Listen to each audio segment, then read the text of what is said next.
Seja muito bem-vindo, seja muito bem-vinda a mais um vídeo no canal. Hoje vamos conversar sobre o TRXF11. O fundo divulgou o seu relatório gerencial do mês de novembro de 2025 e nele o gestor esclarece algumas dúvidas, principalmente os questionamentos envolvendo a aquisição do conjunto de imóveis locados à Caixa Econômica Federal. E fique comigo até o final desse vídeo, pois nele eu explico os motivos pelos quais eu acredito que essa compra ela não é prejudicial para o fundo e também não é prejudicial para os cotistas ao longo do tempo. Então, vamos para o relatório gerencial.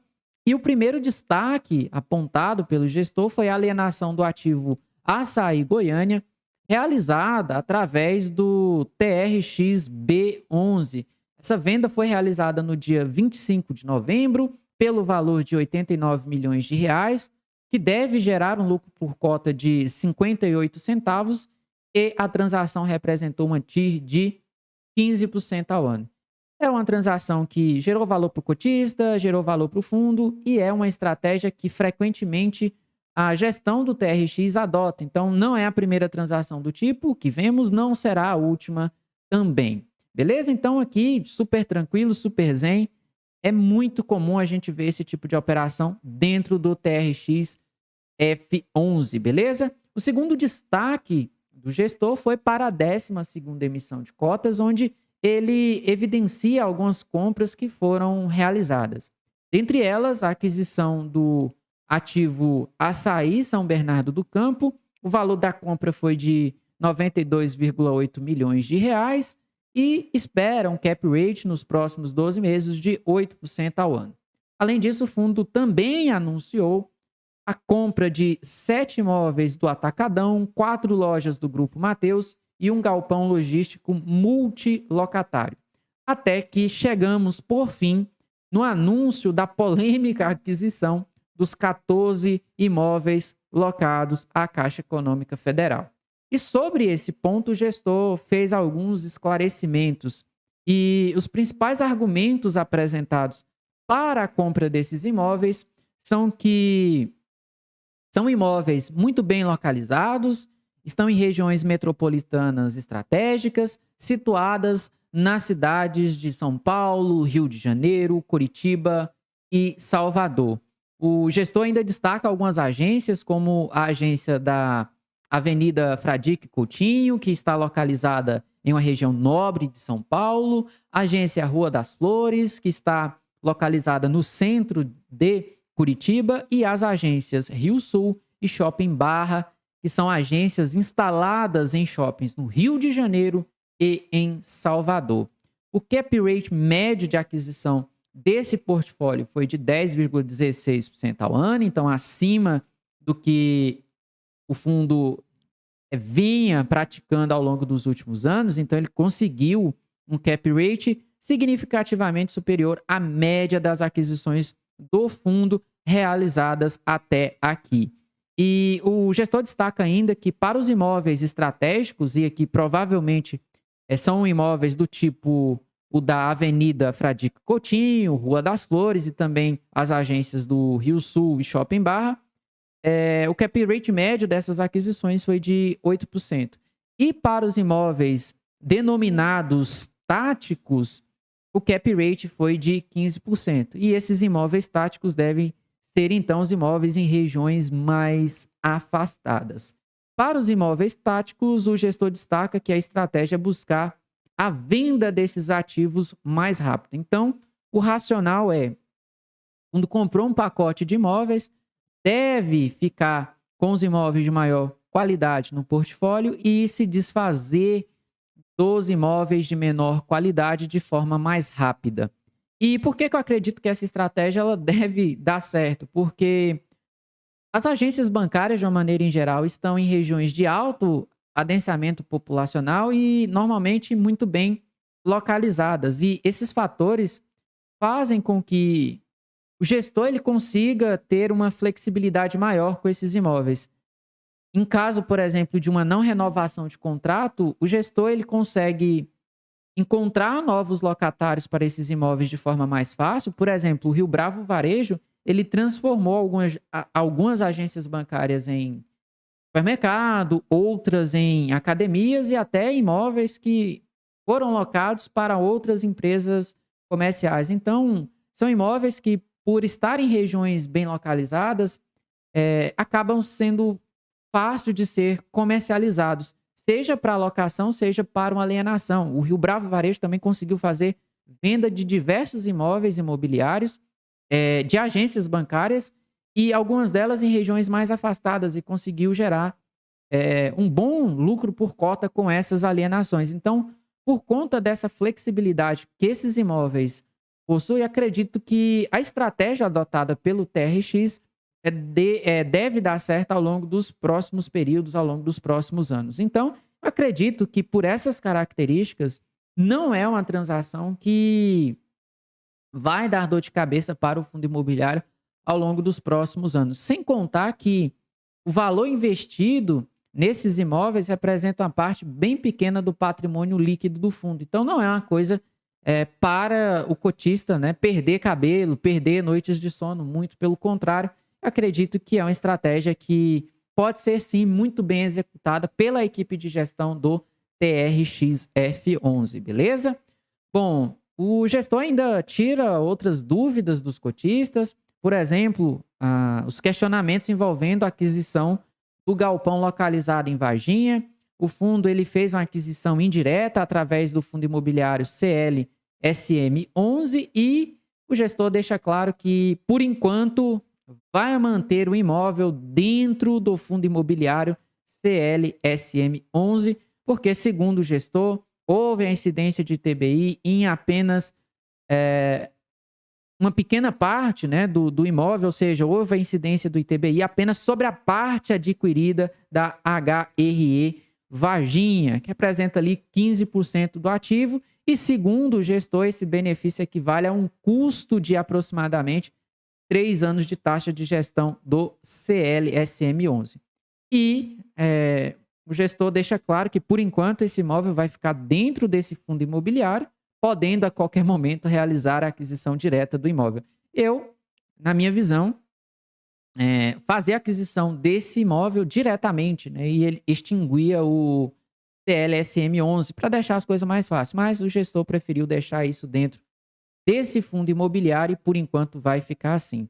Outra dúvida esclarecida foi em relação ao erro de contabilização no balanço do Grupo Mateus de mais de R$ 1 bilhão e como isso poderia impactar o fundo imobiliário. E o gestor deixa claro aqui que realizou uma conversa com a diretoria financeira do Grupo Mateus e que, de fato, caso se confirme apenas um erro pontual, isso não é substancial do ponto de vista de crédito. Eu também acredito que sim, porque, primeiro, o Grupo Mateus expandiu bastante ao longo dos últimos anos, apresentou bons resultados ao longo dos últimos anos, até pegar o mercado de surpresa, né, com esse erro de contabilidade aí, superior a R$ 1 bilhão.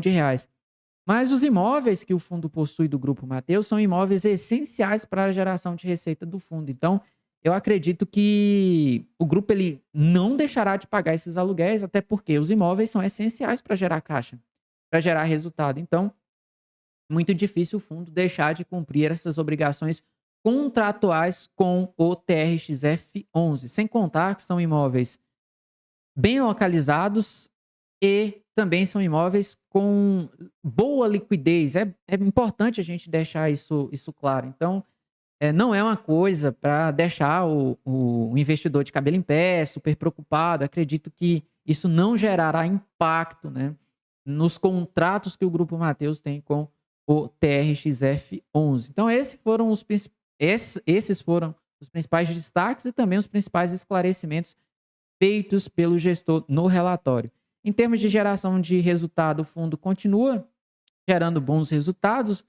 Esse é um fundo imobiliário que não tem aquela geração de receita reloginho. Então, essas receitas geradas pelo fundo imobiliário varia bastante ao longo do tempo. Então, veja, em agosto gerou R$ 48 milhões de receita, quase R$ 50 milhões.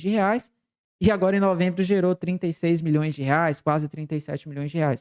Porque ora a receita vem maior, ora essa receita acaba sendo menor. Simples, é um fundo que realiza muita venda de imóveis, então acaba apurando muito ganho de capital e, ora, em um determinado mês esse ganho de capital é maior, em outro mês esse ganho de capital é menor, então isso acaba fazendo com que essas receitas do TRX flutuem ao longo do tempo. Mas, de qualquer forma, você pode ver através do histórico de distribuição de dividendos desse fundo que ele apresenta um gráfico de distribuição de dividendos bem consistentes ao longo do tempo e vem conseguindo gradualmente aumentar essa distribuição de dividendos.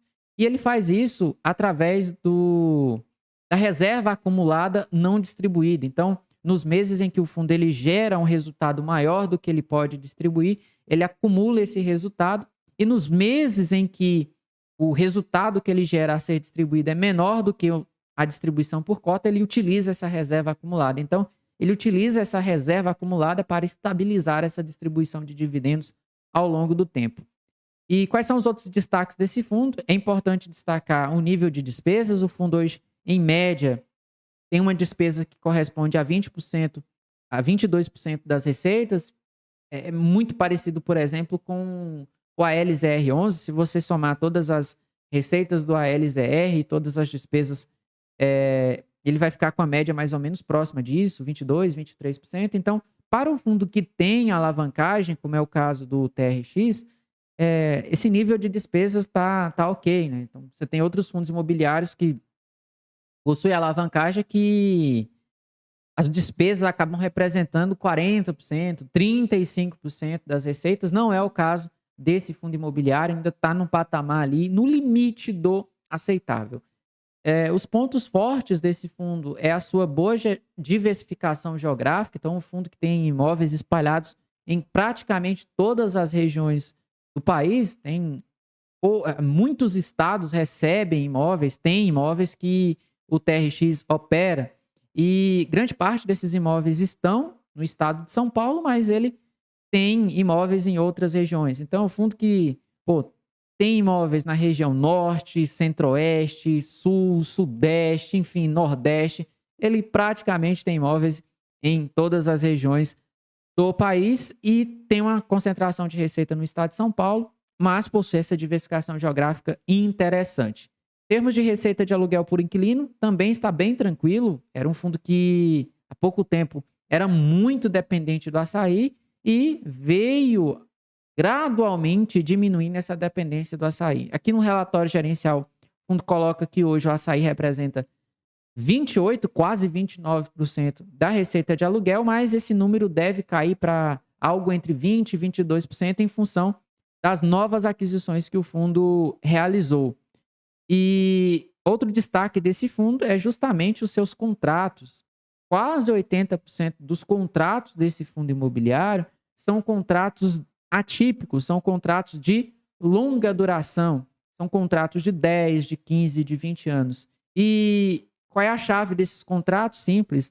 Normalmente, caso o inquilino decida rescindir um contrato desse tipo, ele deve pagar todo o saldo remanescente do contrato. Então, são contratos de longa duração e contratos que têm uma multa muito pesada em caso de rescisão. E isso garante uma previsibilidade de receitas para esse fundo imobiliário muito grande. Além disso, o cronograma de vencimento dos contratos é bem tranquilo. Então, 34% dos contratos vão vencer em 2035 e 50,59% apenas em 2041. Tanto é que o prazo médio contratual do fundo é de 14,2 anos. Então, é um fundo que tem contratos de longa duração, inquilinos de altíssima qualidade e uma boa diversificação, tanto em tipos de imóveis quanto em inquilinos, uma vez que a dependência do inquilino açaí irá diminuir bastante ao fim da 12ª emissão de cotas. Bom, em termos operacionais, ou em termos de indicadores, né? Não operacionais, em termos de indicadores, é um fundo bem tranquilo. Então, você pode ver que é um fundo que tem um histórico de vacância muito pequeno, muito baixo. É um fundo que tem conseguido aumentar a sua distribuição de dividendos ao longo do tempo. Então, é um fundo que tem conseguido aumentar os seus dividendos ao longo do tempo. É um fundo que sempre negociou próximo do seu PVP, em alguns momentos um pouco acima, em outros momentos um pouco abaixo. Então, Isso indica uma grande estabilidade do fundo ao longo do tempo. E o seu valor patrimonial fica ali entre R$ 100 e R$ 102. Não é igual, por exemplo, a HGRU, né, que tem um histórico bacana ali de aumento de valor patrimonial por cota, mas beleza, não é um fundo que destrói valor, muito pelo contrário, o TRXF gerou bastante valor para os seus cotistas desde o seu lançamento. Então, o fundo conseguiu superar com folga o IMAB, o IPCA e o próprio IFIX. Então, é um fundo muito bem diversificado, tem um conjunto de imóveis bem interessante, tem uma diversificação de receita por inquilino agora também bem interessante, e o único ponto de preocupação desse fundo no momento é a sua alavancagem. Então, você pode ver que é um fundo que tem uma alavancagem quase de 1,5 bi de reais. Então, alavancagem alta, mas o fundo ele possui uma estrutura de capital hoje bem tranquila. Então, veja que o fundo tem ativos com liquidez que cobrem e com sobra a necessidade de caixa para os próximos 12 meses. Então, é um fundo que não deve ter nenhum problema em cumprir as suas obrigações com dívidas nos próximos períodos. Sem contar que essa dívida ela acabará sendo diluída ao fim da 12ª emissão de cotas, então essa dívida deve ser menos representativa em relação ao patrimônio total do fundo e, claro, à medida que o fundo coloca mais ativos para dentro do portfólio, fica mais fácil, né, você conseguir quitar essas obrigações ao longo do tempo. Então, não é uma coisa que hoje preocupa o cotista do TRXF11. É uma alavancagem alta? É uma alavancagem alta. Mas é uma alavancagem que está fora de controle? Não, não é uma alavancagem que está fora de controle. O fundo está com a posição de caixa, está com a estrutura de capital saudável para cumprir essas obrigações ao longo do tempo. Beleza? Então, esses são os principais destaques do TRXF11. E junto com o relatório gerencial, o fundo também divulgou novas aquisições. Então, o fundo fez 2 aquisições de imóveis na cidade do Rio de Janeiro. E esses imóveis têm como inquilinos o Colégio Eleva, o McDonald's e as drogarias Pacheco. Além disso, o fundo fez a aquisição de 50% do shopping Barreiro, na cidade de Belo Horizonte, e a aquisição de 100% do shopping Pampulha, também na cidade de Belo Horizonte. Praticamente quase 100% dessas aquisições foram realizadas por meio de compensação de cotas, o que é benéfico para o fundo porque não precisa fazer dívida. E, além disso, a aquisição desses imóveis do tipo shopping e também a aquisição desse imóvel do tipo educacional contribui tanto para a diversificação do tipo de imóveis que o fundo possui na sua carteira hoje, também contribui para a diversificação de receita por inquilino, o que é benéfico para os cotistas ao longo do tempo. Beleza? Então, pelo vídeo de hoje é isso. Espero que vocês tenham gostado. Se você não é inscrito no canal ainda, se inscreva. Obrigado pela sua atenção e nos vemos em breve.